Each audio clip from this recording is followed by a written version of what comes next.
지금 우리가 배우는 교재가 기초 한문 교재, 한문. 한 그러면은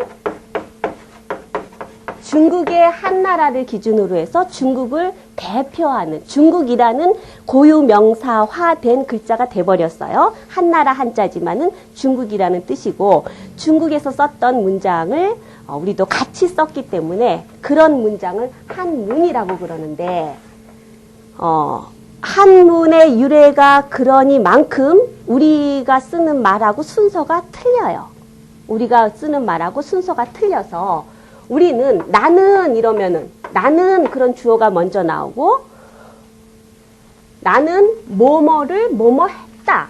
뭐뭐를 해당되는 건 목적어죠. 그게 두 번째 나오고 뭐뭐 했다. 이게 세 번째 나오지만 우리는 이게 먼저고 요게 두 번째고 가장 기본적인 문형을 보면 나는 뭐뭐를 했다. 이런 식으로 주어는 문장에 은 내지는 는, 이, 가 이런 게 붙으면 주어라고 그래요. 주된 말이에요. 문장에서. 그래서 명의는 철수는 나는 이게 은는 이가는 앞에 있는 말에 따라서 바뀌어지는 토예요. 이런 거를 주격토라고 그러죠. 수러는 서술하다 해서 뭐뭐이다 이래서 맨 마지막에 해당되는 것이 수러예요. 뭐뭐이다. 목적어는 뭐뭐를 혹은 뭐뭐을 이래가지고 역시 앞에 오는 말에 따라서 다르게 표현이 될 뿐이지 기능은 같은 조사죠. 을을. 그래서 우리말을 보면은 나는 뭐뭐를 뭐뭐 했다. 이렇게 1번, 2번, 3번으로 되지만 한문에서는 요 수러하고 목적어하고 바뀌어요. 영어하고 마찬가지죠. 그래서 나는 했다 무엇을 하는 식으로 글자 순서가 되어 있어요. 기본적으로는 그래요. 그래서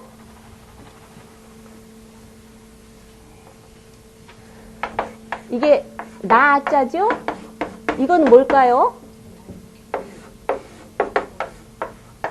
이거는 그러면 아의 복 그러는데 해석이 어떻게 될까요? 이건 이제 뛰어넘어야 되겠네요. 정답이 나왔어요. 나는 입었다 옷을 이렇게 되죠. 그쵸? 나는 입었다 옷을. 요거는 옷은 우리가 한자 공부할 때 옷의 그래요. 옷의. 그쵸? 그래서 옷이라는 뜻을 가지고 있는 음은 의가 되죠. 명사로 하면 이름을 붙이는 명사로 하면은 옷이라는 것이지만 동사로 하면 입었다, 입다 의자가 되는 거예요. 그렇죠? 그러니까 수로의 위치에 있으면은 입다 이렇게 해야지 옷 그러면은 꼼짝을 못 하잖아요. 그죠? 옷 이렇게 번역을 해보면은 요 글자리 운영이 안 되죠. 그렇죠? 그러니까 요거를 입었다. 옷 뽑자, 옷. 그렇게 되는 거예요. 그 의복만 가지고도 한 문장이라고 치면은 복을 의했다. 이렇게 되겠죠. 그렇죠? 그런 게 가장 기본적으로 나는 뭐뭐 했다, 뭐뭐를 그런 식으로 한문은 배열이 되어 있어요. 이제 경우에 따라서는 주어 부분이 생략될 수도 있고 앞에 부사어나 부사 구절이 나올 수도 있고 그래서 문장이 점점 이제 복잡하게 여기에 살이 붙여서 확대가 되겠지요. 기본적으로는 했다, 이다, 뭐뭐을 이런 식으로 배열이 되어 있어요. 그래서 처음에 이걸 보면 부생아신 그러니까 아버지는 주어죠. 아버지는 생, 낳았다, 이다. 그래서 이게 수로가 되는 거고 아신 그러면은 그냥 이거는 이거 낳았자 없다고 치면은 몸을 낳았다 이렇게 되겠죠. 그렇죠? 몸을 낳았다. 아는 뭐냐면은 요것을 꾸며주는 말이 돼요. 이거 낳았자라고 나 하나만 가지고 있으면 이제 여기에 이 화합이 안 돼요. 한문에 어디 도움이 안 되잖아요. 문장에 나를 어떻게 해야 되죠. 그래서 우리말로 번역할 때는 나의 그래서 나의 뭐뭐의 그렇게 나의 몸 이렇게 되는 거예요. 그러니까 이게 한꺼번에 목적어 부분이 되는 거죠. 그렇죠? 이게 한꺼번에. 아버지는 나의 몸을, 다 이렇게 된단 말이에요. 기본적으로는 그래요. 그래서 이제 요런 틀로서 한문을 번역해 가면 돼요. 그래서 이렇게 낳았다, 내 몸을, 나의 몸을. 그래, 내 몸을 이래도 틀린 거 아니란 말이에요. 그렇죠? 그렇게 하면은 이 사자성어에 사자성어로다가 만들어졌기 때문에 해석은 뭐 문제될 게 없어요. 다 할 수 있어요. 두 번째에도 보면은 모국 아신이니까 어머니는 주어지 어머니는 기를 기르다. 아신, 나의 몸을. 그러면 뭐 번역은 어려울 게 없어요. 이제 두 번째 칸으로 가면은 뭐 써이자 같은 게 나와서 따로 이제 그런 거는 익혀야지 되겠지요. 근데 맨 처음에 그 첫 번째 줄에 있는 글자만 보면은 뭐 어려울 게 없어요.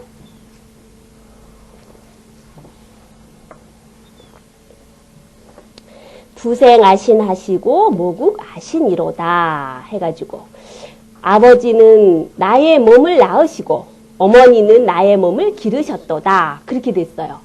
해석은 문제가 없어요. 그러나 이거를 한 4살짜리 애가 이걸 배웠다? 어머, 아버지가 나를 낳으셨어요? 이렇게 물을 수 있겠죠. 그쵸? 응? 어머니가 나를 기르는 거는 기르는 거지만 아버지 뱃속으로 나를 낳나 어디로 낳는지는 모르겠지만 그럴 수 있죠. 이제 그렇게 들어가면은 이제 그게 까다로운 거예요.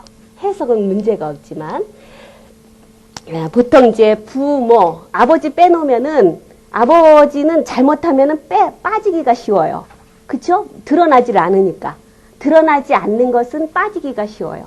그런데 옛날에 남자들은 현명하고 힘이 있어가지고 다 드러나지 않는 부분을 다 이렇게 이런 데다가 숨겨놔서 다 드러나게끔 했어요. 아버지는 이렇게 했다. 아버지는 저렇게 했다. 그래서 다 아버지 위주, 남자 위주로 한문이 많이 되어 있어요. 그런데 무슨 일이든지 간에 이렇게 잠재된 활동이 있고 그 다음에 나타나는 거예요. 이미 눈으로 보인다, 나타났다. 이것은 그 전에 어떤 과정이 있었기 때문에 나타나는 거예요. 아기가 태어났다. 의왕 태어났어요? 아무런 과정 없이 그냥 아기가 태어났겠어요? 아니잖아요. 그쵸? 과정이 있으니까 아기가 태어난 거죠. 보이는 건 아기가 태어난 거지만 안 보이는 건 그 과정이에요. 그래서 아버지가 낳게 하시고 이해가 가시죠? 아버지가 낳게 하시고 어머니가 뱃속에서 길러주신 거죠. 그렇죠? 그렇게 하면은 그냥 나름대로 뭐 성교육도 되고 교육이 좀 될 거예요. 그렇잖아요? 아버지가 낳게 해주시고 어머니는 여기서 길렀다라는 것은 물론 이제 부모님이 다 나를 의왕 태어나면은 길러주죠. 그런 거 없으면 내가 어떻게 성장이 됐겠어요. 그러나 이 과정을 보건대 이거는 아마도 뱃속에서 기르는 것 중심으로 썼을 것 같다는 생각이 들어요. 그렇죠? 예. 그래서 우리는 뱃속에 있는 그 횟수까지 쳐서 만 나이로 하지 않고 그 태어나자마자 1살 먹잖아요. 그렇죠? 그게 뱃속에서 어머니가 길러주신 거죠. 아버지는 내 몸을 낳게 해주시고 이제 설명을 붙이자면 어머니는 내 몸을 뱃속에서 길러주신 거예요.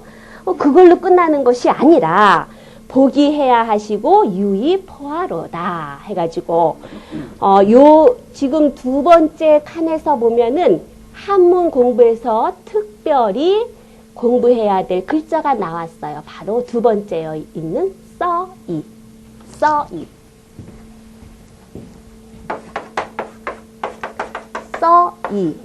이렇게 돼요. 음이이고 써가 이 글자의 뜻인데 요 써는 뭐뭐로써 하는 거. 뭐뭐로써의 써예요. 근데 뭐뭐로써 이렇게 쓰기도 하고 뭐뭐로서 이렇게 쓰기도 하죠. 우리 맞춤법에 뭐뭐로써 이렇게 쓰기도 하고 뭐뭐로서 이렇게도 쓰기도 하는데 한문에서는 그런 거 구분 없이 다 써나 서나 다 이루다가 표현할 수 있어요. 국어에서 뭐뭐로써, 뭐뭐로서 이렇게 되는 그 격조사를 나눠보면은 뭐뭐로써 그러면은 이것은 기구격이라 그래요. 기구격. 연필도 기구예요. 그래서 연필이라는 기구로서 글씨를 쓰다. 그래서 연필로써 글씨를 쓰다 그러면은 위에 있는 써가 돼야 되겠죠. 밑에 있는 서는 자격격 조사라 그래요. 선생님으로서 가르치다. 그러면 선생님으로서, 선생님이라는 자격으로서. 그래서 밑에는 자격격 조사라 그러고, 조사는 조사 1호대, 국어에서, 우리 국어에서 구분을 해보면은 선생님으로서 학생을 가르치다. 연필로써 글씨를 쓰다. 이렇게 되는 거예요.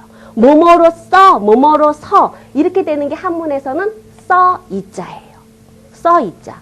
그러면 보통은 써이자에 놓여지는 위치가 전치사예요. 전, 앞전자, 앞에 치, 놓여지는 말이에요. 앞에 놓여지는 조사예요. 그래서 써이자 다음에 있는 글자가 이렇게 옷이자가 있다. 그럼 이건 옷이니까 옷으로써 그렇게 돼야 돼요. 요 옷이라는 글자 앞에 놓여지는 말이에요. 그래서 이걸 전치사예요. 앞전자 앞에 놓여졌다 해서 보통은 그렇게 쓰는 게 정상적인 문장이에요. 선생님으로서 그러면 이 선생 그렇게 되겠죠? 선생으로서. 학생으로서는 이 학생 그래야지 학생으로서 그렇게 되겠죠. 써이자가 먼저 나와야지 정상적인 문장인데 한문은 이런 모든 문장 성분과 어순을 무시하고 힘이 있으면 앞으로 나올 수 있어요. 중요한 말은 앞으로 나올 수 있어요. 그래서 쓰는 사람이 마음대로 중요하다고 생각하면 앞으로 빼낼 수 있고 써이자 같은 경우에는 벌써 뭐하고 같이 움직이는 글자지 혼자서 움직이는 글자는 아니잖아요. 이런 것은 힘이 없어요. 그래서 쓰는 사람에 따라서 이걸 그냥 뒤로 빼버려도 돼요. 그래서 빼버리면 바꿔 쓴다는 소리예요. 그러니까 이렇게도 쓸 수 있다라는 거예요. 도치시킨다고 그러죠? 뒤집어서 쓸 수도 있어요. 그래서 문장에 따라서는 써이자가 앞에 나오니까 문장이 뭐 볼품이 없어. 재미가 없어. 그러면은 바꿔서 어디자를 앞에다가 써서 균형을 맞출 수가 있어요. 번역하는 사람이 한문 보는 사람이 이거는 앞으로 도치시켰구나. 본래 이렇게 되어 있는 건데 라고 보면 돼요. 지금 여기 보기회아, 유의, 포아 이것도 본래는 써이자가 앞에 있어야지 정상적인 문장이겠죠? 그런데 뒤에다가 뒀어요. 도치를 시켰어요. 이 복이에요. 배복자니까 배로써, 배를 가지고 뭐뭐로써 이 소리는 뭐뭐를 가지고 이렇게 또 새겨볼 수 있으니까 배로써, 배를 가지고 배에다가 회아, 품을 했자, 나자, 나를 품어주셨다. 이렇게 되고 유의 포화도 마찬가지죠. 이유, 전유자니까 젖으로써, 젖을 가지고 포, 먹일 포자, 나를 먹여주셨다. 이렇게 되겠죠. 그리고 세 번째 칸을 보면 제대로 썼어요. 제대로 썼어요. 또 똑같은 식으로 하는 걸 싫어해요. 똑같은 식으로 쓰는 걸 싫어해요. 굉장히 나름대로 변화를 주고 재미있게 하는 거예요. 그래서 세 번째 칸은 제대로 썼죠. 이게 또 어울리는 게 두 번째 칸에다 제대로 쓰면은 써이자 같이 힘없는 게 앞에 먼저 나오니까 재미없잖아요. 그쵸? 그러니까 먼저 이렇게 살짝 도치를 시켜주고 세 번째 칸에 보면은 제대로 되어 있어서 이의라고 되어 있어요. 그러니까 써이자 하나를 이런 식으로도 익히고 저런 식으로도 익히고 어느 문장에서든지 써이자가 빼놓을 수 없는 역할을 하고 있는데 그럴 때마다 아이들이 뒤로 왔던 앞으로 왔던 새길 수가 있겠죠. 그래서 세 번째 칸은 이의, 온나, 이식, 포아 해가지고 그대로 이의 그러면 옷으로써 옷을 가지고 그렇게 되는 거고 온아 나를 따뜻하게 해주셨다. 이식, 포아 배부를 포자니까 나를 배부르게 하셨다. 그래서 뭐 새기는 데는 문제가 없겠죠. 부모가 그렇게 나를 보살펴 주시는 거예요. 이렇게 보면은 글자가 어떤 거는 참 쉬운 글자고 어떤 거는 요즘도 참 잘 안 쓰는 글자다. 그런 글자도 있고 그렇죠? 처음에 부생, 아신, 모국, 아신 할 때 국자 같은 거. 그런 글자는 따로 익히지 않으면 어려워요. 그렇죠? 그 다음에 유의회야. 회자는 뭐 획수가 많기는 해도 회자는 한자에서 우리가 한자어로 많이 활용되는 글자고 유의포와 포자 같은 것이 사실 또 드문 글자예요. 또 이의 오나 이식포화 할 때 그때의 배부를 포자도 잘 포식했다. 그래서 이렇게 잘 쓰는 글자이긴 하지만 역시 글자가 어렵죠. 그렇고 보면은 이 한자는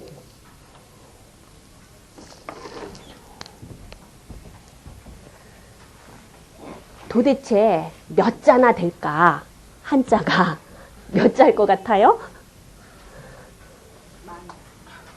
만자? 에? 오.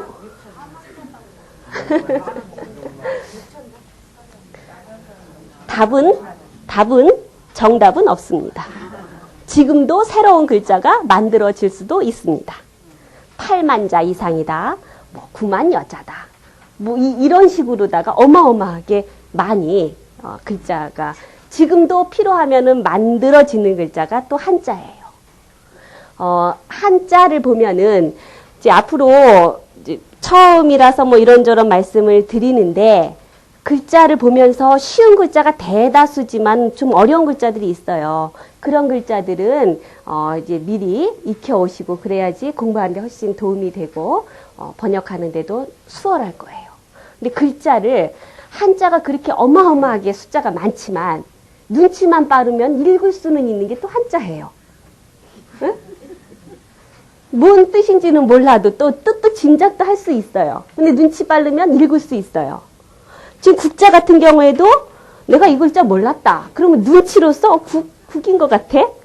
두 번째 칸에 있는 포자도 눈치로서 이 뭐 이럴 것 같아. 그 밑에 있는 배부를 포자도 뭐 이럴 것 같아. 그러죠? 이게 눈치로서 읽을 수 있는 글자예요. 왜냐하면 발음 기호가 들어있는 글자가 한 8알은 그러니까 7, 8알은 발음 기호가 그 글자에 들어있어요.